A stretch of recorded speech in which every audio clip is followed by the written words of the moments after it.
What's going on, everyone? So, Austin Reaves is working with the strength and conditioning team for the Lakers for a much bigger role this upcoming season and primarily the point guard position. Austin Reaves wants to play the point guard position. He has spoken very heavily about that during this offseason with Team USA. He's getting all kinds of shine, attention, media, all that stuff. And he has reiterated constantly. Even on like the Nelk Boys podcast, stuff like that, he talked about how he wants to be a better playmaker. He wants the opportunity to be a point guard. He did it in high school. He did it in college. He talked about how he did it, towards the end of the season last year, and then in the playoffs, you saw LeBron James's willingness to kind of step back and allow him to do that.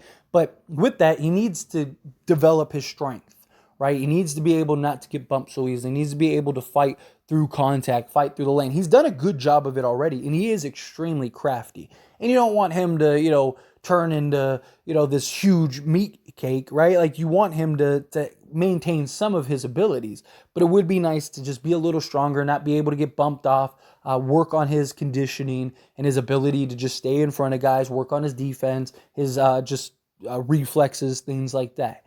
And so it's good to see Austin Reaves putting in the time, putting in the effort.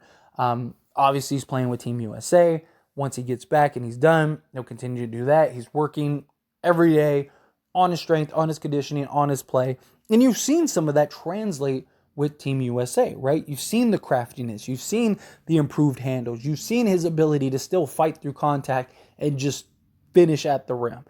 He's a super efficient shooter, right? He led the league in true shooting last season, right? And so you imagine that that'll continue, that'll improve. And if he can just continue to develop his strengths, I mean, the sky's the limit for him. Now, I don't ever think that he'll necessarily be like a superstar. A lot of people like to throw around star. A lot of people like to throw around superstar. I think superstar is like you're a top 5 guy in the league, or you're this like global phenomenon, like Kobe, LeBron, those guys, Kevin Durant. Those are superstars, right? Like Gordon Hayward was a all-star level player. He's not really a superstar, right? Like, you think some of these guys, right? Like, is Ja Morant a superstar? I think he's a star. I think he's a franchise guy. But is he to that level? Is he one of the top players in the league? One of the best, global phenomenon, right? He's had more attention and more headlines in the media for the negative things that he's done than what he's actually done on the basketball court, right? But, it's all perspective. I don't think Austin Reaves will ever reach superstar status, but I think he could be an all-star level player. I think he could be a 20 to 25, 5-5 guy, right? Like I always compare him to Gordon Hayward because he's very similar. If you remember Utah Jazz Gordon Hayward, that's Austin Reaves in a nutshell. Seriously, like Gordon Hayward at Utah was a 23 to 25 point a game guy, 5 rebounds, 5 assists, did everything, was great defensive player, great just all around Swiss Army knife guy. High IQ, did everything. That's what Austin Reaves is, right? Like to me, Gordon Hayward is Austin Reaves all grown up. And this year might be the year that Austin Reaves fully grows, right? And it makes sense to kind of have him evolve into the point guard because you look at the future of the Lakers with this core. Got Max Christie, who the Lakers are extremely high on and believe he's the next star, right? That they believe he's going to be the next guy, right? Austin Reaves, I think at this point is, star level. He's getting the global awareness, right? He's in all the headlines. Like he's getting the attention and not in a negative manner, right? Like he is developing into that star player. Max Christie is the guy that they believe is the new franchise guy that is going to just take the Lakers to new heights. If that becomes a thing, then he's probably best at the 2 guard. And you're not going to have Austin Reaves sit on the bench. So what do? You slide him over to the point. So then you have Reaves, you have Christie, you have, Jared Vanderbilt or Cam Reddish and Rui Hachimura, and then Anthony Davis. And then that's your core for the long haul, right? And you'd still have Shavino, you'd still have, Maxwell Lewis, right? You'd have, if Jackson Hayes sticks around long term, all of that, right? Whatever the core is, the Lakers are doing a great job. But Austin Reaves handling the point guard duties more makes a world of sense, right? And also, even with D'Lo, eventually he's not going to be a Laker, right? Whether it's he leaves in free agency, the Lakers trade him, or, in the meantime, I've talked about this before. I think that they should just make him a scorer. Like D'Lo is a legit 3-level scorer.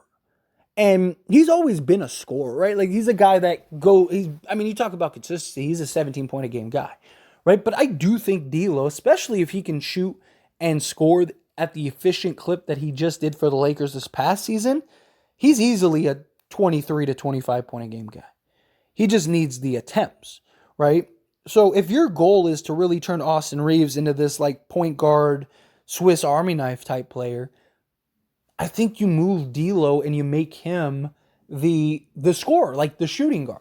Where, hey, like, yes, you could go and get a couple assists here and there, but we want you to go and just get buckets, right? Don't worry about setting guys up so much. Don't worry about playmaking so much. Just go get a bucket, right? And I think that could really kind of help the Lakers in a lot of ways, right? Really kind of elevate the Lakers. Because now D'Lo, if he doesn't have to worry about, I got to go get 17, but I also got to go get 6 to 8 assists, he can now just focus on, all right, let me go get 25, right? And I think he's capable of doing it, right? Because now he doesn't have to, pass up that shot attempt, right? But he still is good enough to where he can always keep his head on a swivel and always, make plays if he sees the cutter or whatever, right? Like, I think that would be a great approach for them. But Austin Reaves, he's showing that this past offseason or this past, season wasn't a fluke.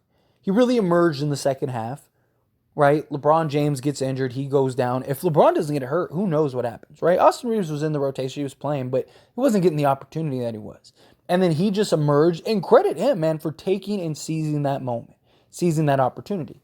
But there's always that concern and question of like, all right, we have seen lots of players have great moments, have great seasons, have great playoff runs, have great years. I mean, like Chandler Parsons, like that's a constant running joke of how he like just fleeced everybody, right? He had a great run and got this absolute bag and was out of the league before his contract even expired, right? Like it happens.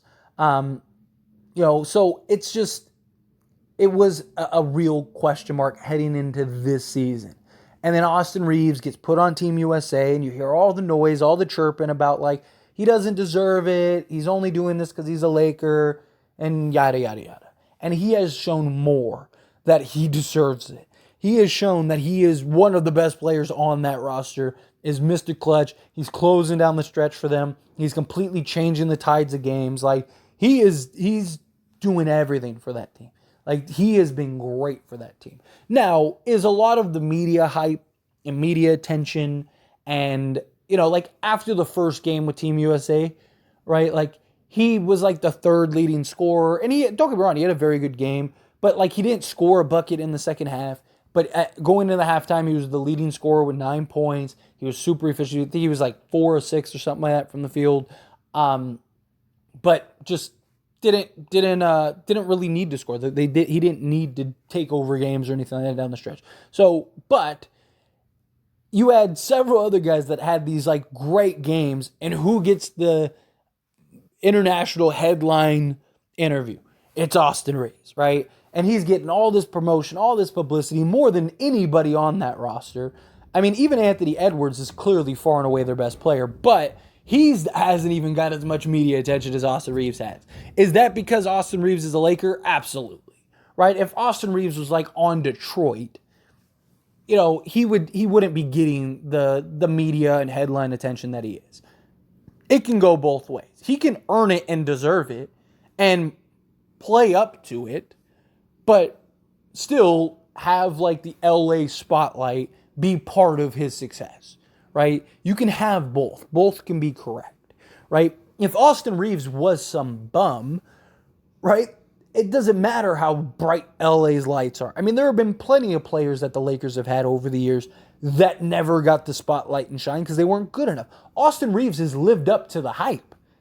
That's the difference, right? You could be the most hyped player of all time, but if you can't live up to the hype, it doesn't matter. It's irrelevant. Who cares? There have been plenty of players that were supposed to be the next big thing that were, super hyped coming into the league or had a great year or even several. And then next thing you know, 2-3 years later, they're out of the league entirely. Right? Like, Is that going to be Austin Reaves? I don't know. Time will tell. But so far, we have a half season and a playoff run against very good teams in the Western Conference where he was arguably the most consistent player the entire playoffs. And then you saw with Team USA, him just basically pick up right where he left off. And if that translates, which we've seen players take that step and take that leap once they leave Team USA and go to the respective teams. And so you imagine that Austin Reaves is just going to pick right back up where he left off with Team USA. And if that happens, then it wasn't a fluke. It wasn't a moment. It wasn't that, like, is he going to have bad games? Sure. Is he going to average 38-8 this season? Probably not. But I could see him. I don't think it's unrealistic to think that he'll be an 18-5-5 guy, right? Going into the playoffs, right? During the playoffs, he was, a 16.9, so a 17-4-4 guy. Right? Like, so to think that he can't be that in the regular season, I think is silly. Right? Especially with him given the opportunity, playing a bigger role. And I do believe he's going to play a bigger role. I do believe that Austin Reaves is going to probably be the number 2 guy on most nights. Right?